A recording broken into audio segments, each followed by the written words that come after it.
Hi everyone, in this video we are going to discuss about the need and importance of women education. So let's start with the need of women education. Women education किस चीज़ को refer करता है? It refers to the every form of education that aims at improving the knowledge and skill of women and girls. Women education सारी form of education को refer करता है जिसका ये एम है कि लड़की लोगों का जो स्किल है और नॉलेज है वो इम्प्रूव हो सके. ये किस चीज़ को इंक्लूड करता है? It include the general education at school and colleges. हमारे जो स्कूल और कॉलेजेस के जो जनरल जो क्लास चल रहे हैं, जो जनरल जो डिग्री चल रही है, वो इसी चीज़ को ही इंक्लूड करता है. विमेन एजुकेशन का मतलब ये नहीं है कि कोई स्पेशल क्लास होगा, कोई स्पेशल स्कूल होगा, मतलब कोई स्पेशल ट्रीटमेंट होगा. ये नॉर्मल जो हमारे जो स्कूल कॉलेजेस के जो पढ़ाई होते हैं ये इसी चीज़ को ही इंक्लूड करता है. जनरली क्या होता है, हमारी सोसाइटी एक पैट्रियार्कल सोसाइटी है, मतलब जहाँ पे लड़के लोगों को थोड़ा ज़्यादा फोकस किया जाता है, लड़के लोगों को थोड़ा सुपीरियर माना जाता है, और लड़की लोगों को थोड़ा कम फोकस किया जाता है, लड़के लोगों को थोड़ा इन्फेरियर माना जाता है.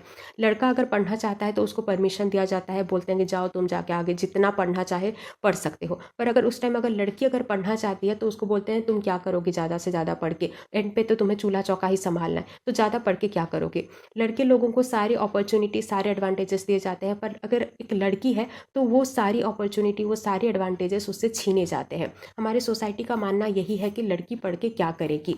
पर आजकल बहुत सारे गवर्नमेंटल लॉ बन चुके हैं, नॉन गवर्नमेंटल ऑर्गेनाइजेशन की तरफ से भी बहुत सारे प्रोग्राम बन चुके हैं जहाँ पे लोगों के मन में ये अवेयरनेस एक क्रिएट किया जा रहा है कि लड़की लोगों को भी पढ़ाओ, विमेन को भी एजुकेट कराओ. क्योंकि अगर हम लोग अगर विमेन को अगर एजुकेट नहीं करेंगे तो हमारी कंट्री कभी भी डेवलप कंट्री नहीं बनेगी. तो उस डेवलप कंट्री को बनाने के लिए आजकल बहुत सारे लॉ बन चुके हैं कि विमेन को भी एजुकेट करो. Okay, so as per UN report, एक यूएन रिपोर्ट के अकॉर्डिंग ये बोला गया है कि अगर हम लोग एक लड़की को अगर एजुकेट कर दे रहे हैं तो हम लोग पूरी एक सोसाइटी और एक पूरी फैमिली को हम लोग एजुकेट कर रहे हैं. एक कहावत है, आप शायद सुने होंगे, कि अगर आप एक लड़का को अगर एजुकेट कर रहे हो तो आप सिर्फ एक इंडिविजुअल को एजुकेट कर रहे हो, पर अगर आप एक लड़की को अगर एजुकेट कर रहे हो तो आप एक पूरी फैमिली को, एक पूरी सोसाइटी को आप एजुकेट कर रहे हो. क्योंकि जब एक लड़की एजुकेट हो जाती है तो अपने बच्चों को, अपनी पूरी फैमिली को एजुकेट करवा देती है, अपने बच्चों को सही डिसीजन लेने में वो गाइड करती है, अपने बच्चों की परवरिश भी बहुत अच्छे तरीके से करती है.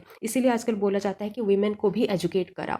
ओके, सो यहीं पे यही बस लिखा हुआ है कि अगर एक हम लोग एक लड़की को अगर एजुकेट कर दे रहे हैं तो वो एक बहुत ही पावरफुल पर्सन बन जाती है, वो अपने बच्चों को भी बहुत अच्छा एजुकेट करती है, guide them in taking decision.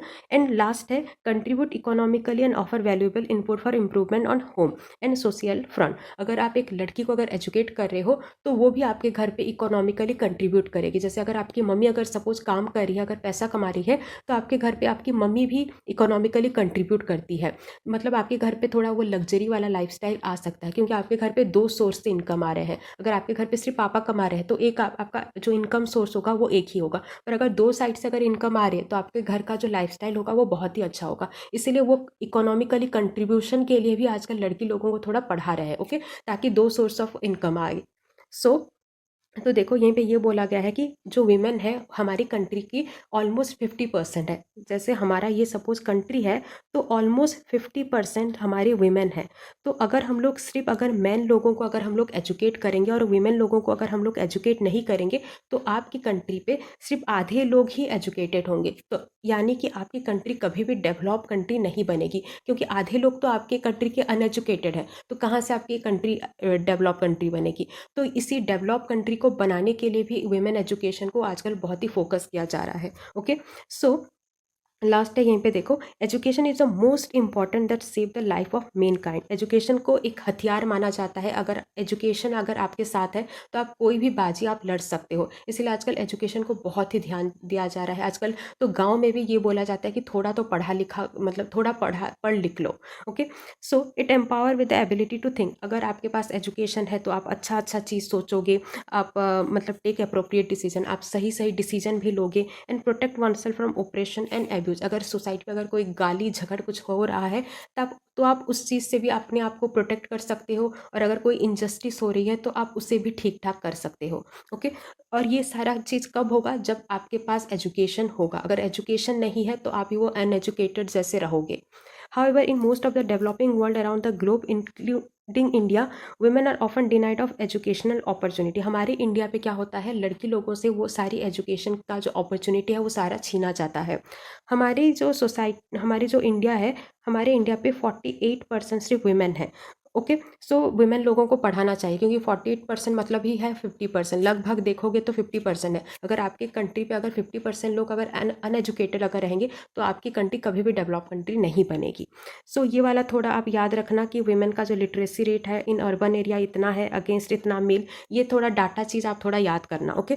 सो एक पॉइंट बस इतना याद रखो कि ये जो विमेन का जो in India GDP growth ranges between इतना टू इतना, and this growth percentage can be drastically improve if women are educated. अगर वीमेन अगर एजुकेटेड होंगे तो ये वाला जो इम्प्रूवमेंट जो हो रहा है, ये जो जीडीपी जो ग्रोथ हो रहा है वो और तेज़ी से बढ़ेगा। Okay.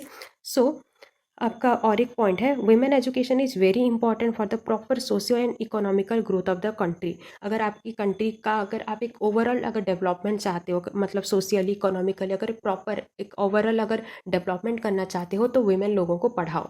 Both women and women are like two sides of the coin, मतलब एक कॉइन के जो दो साइड्स हैं वो इस मतलब वुमेन एजुकेशन और मेन एजुकेशन भी उसी टाइप के हैं। अगर आप सिर्फ एक कॉइन का मतलब सिर्फ एक साइड अगर देख रहे हो, दूसरे अगर साइड को अगर आप इग्नोर कर रहे हो तो नहीं चलेगा। तो इसीलिए बोला जा रहा है कि वुमेन लोगों को भी पढ़ाओ and run equally like the two wheels of the society, मतलब एक सोसाइटी के दो पहिए हैं और अगर आप सिर्फ एक पहिए को अगर आप फोकस कर रहे हो तो आपकी गाड़ी बहुत ही जल्दी गिर जाएगी। तो अगर आप एक स्मूथली अगर रन करना चाहते हो जो, तो सोसाइटी के जो दो पहिए हैं तो दोनों पहिए को ध्यान दो। Okay.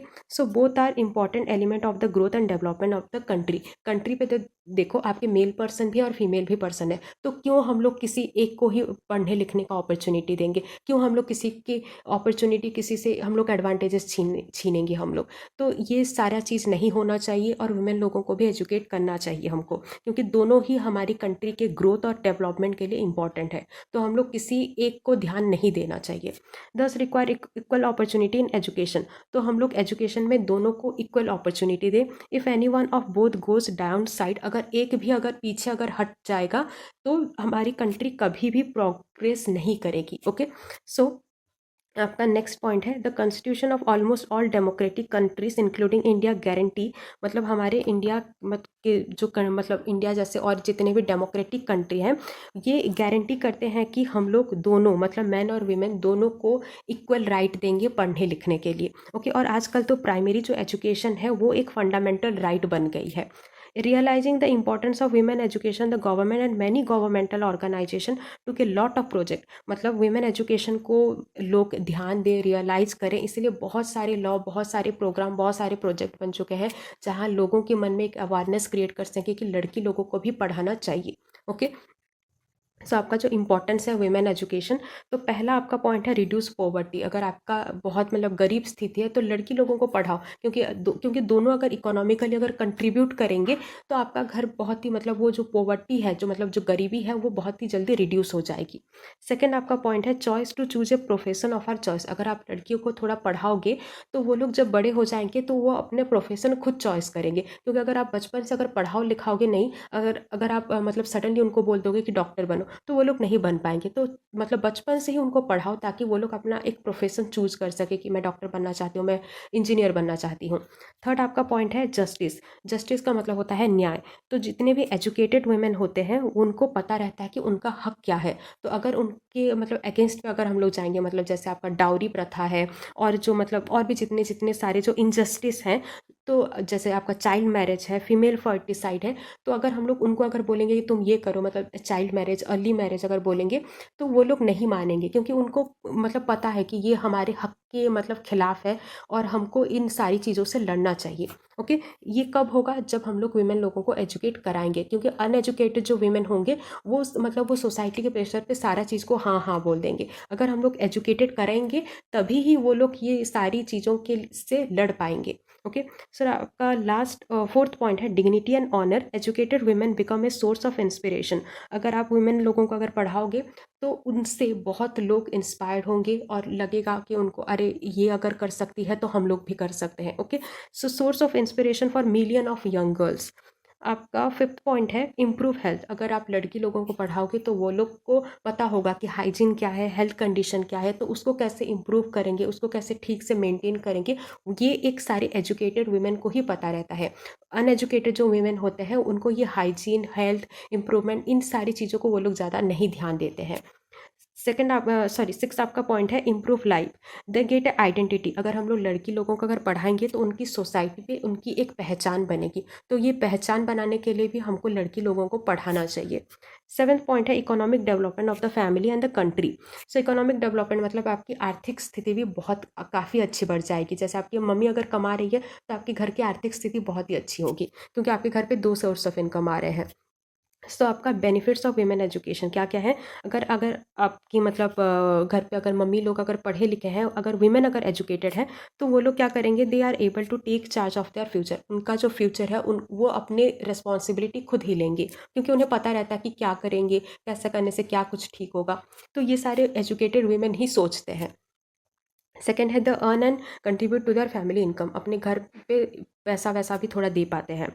women who are educated help reduce child and maternal mortality, मतलब जो women educated होते हैं तो ज़्यादातर क्या होता है, प्रेगनेंसी के टाइम पे अनएजुकेटेड women ज़्यादा ध्यान नहीं दे पाते हैं, क्योंकि उन्हें पता नहीं रहता है कि क्या ठीक है और क्या ठीक नहीं है। तो चाइल्ड और मैटरनल मोर्टालिटी बहुत होती है, मतलब बच्चा पैदा होते ही टाइम बच्चा मर जाता है या फिर वो लड़की ही मर जाती है। तो ये सारी चीज़ें नहीं होंगी। कब नहीं होंगी? जब एक women एजुकेटेड होगी, क्योंकि उसे पता होगा कि उसको किस तरह से रहना चाहिए, उसका हेल्थ को उसको किस तरह से केयर करना चाहिए। सो आपका नेक्स्ट है educated women are better equip to take care of their children, अपने बच्चों को बहुत से अच्छे से समझाती है। They are less likely to take an advantages and lower exposure of domestic abuse, मतलब घर पे अगर कुछ मतलब गाली झगड़ा हो रहा है तो एजुकेटेड वुमेन बहुत ही अच्छे से संभालती है। अनएजुकेटेड वुमेन क्या करते हैं, तो मतलब ज़्यादा थोड़ा झगड़ा पे वो थोड़ा ज़्यादा ध्यान देती है। एजुकेटेड वुमेन थोड़ा सोचती है कि अरे चलो हो गया, मतलब वो लोग थोड़ा वो झगड़ा को थोड़ा संभालते हैं। Okay, so have great confidence and take right decision, उनके पास बहुत ही अच्छा कॉन्फिडेंस होता है, वो लोग सही सही डिसीजन भी लेते हैं। Contributes in a positive way to the society, मतलब अपने सोसाइटी पे बहुत ही पॉजिटिवली वो लोग कंट्रीब्यूट करते हैं। When women are included in a key decision making position they take holistic decision, जब हम लोग एक लड़की को मतलब कोई डिसीजन मेकिंग की पोजीशन पे हम लोग रख लेते हैं तो वो एक हॉलिस्टिक डिसीजन लेती है, मतलब जो सभी के लिए जो सही होगा वो वैसे वाला डिसीजन लेती है। पर अगर हम लोग ये बोला जाता है, मैं नहीं बोल रही हूँ, कि अगर हम लोग एक लड़का को अगर बैठा देंगे कोई मतलब डिसीजन पावर पे, तो वो लोग क्या करते हैं, अपने मेल पर्सन को थोड़ा ज़्यादा ध्यान देते हैं, वीमेन को उतना ध्यान नहीं देते। पर अगर हम लोग एक लड़की को अगर उस पोजीशन पे बैठा देंगे तो वो एक हॉलिस्टिक डिसीजन लेगी। हॉलिस्टिक मतलब सबके लिए जो अच्छा है। ओके, सो आपका नेक्स्ट है until the middle of the 19th century girls and women are educated only for traditional household works, now the society is witnessing changes in the role status of women. Until the middle of the 19th century सिर्फ हम लोग लड़की लोगों को इसी के लिए पढ़ाते थे कि वो छोटा मोटा घर का थोड़ा काम कर ले। पर आजकल ये मतलब इसीलिए लड़की लोगों को पढ़ाते हैं ताकि हमारी सोसाइटी की ग्रोथ हो, एक फैमिली का इनकम अच्छा हो, एक फैमिली का अच्छा ग्रोथ हो, डेवलप हो। तो आजकल हालांकि मतलब ये सारी चीज़ें अभी भी है, ऐसा नहीं कि ये सारी चीज़ें हट गई है, आजकल भी लड़की लोगों को पढ़ाने के लिए मना किया जाता है। पर आजकल थोड़ी वो स्थिति जो है वो थोड़ी नॉर्मल हो गई है। आजकल थोड़ा लोग मतलब विश्वास करें कि लड़की लोगों को भी पढ़ाना चाहिए। अगर हमारी कंट्री पे अगर दोनों है, मतलब एक लड़का है और लड़की भी है, तो हम लोग ऐसे जेंडर डिस्क्रिमिनेट क्यों करेंगे और दोनों को पढ़ाएंगे। ओके, सो आई होप कि वीडियो आपको अच्छा लगा होगा। Thank you.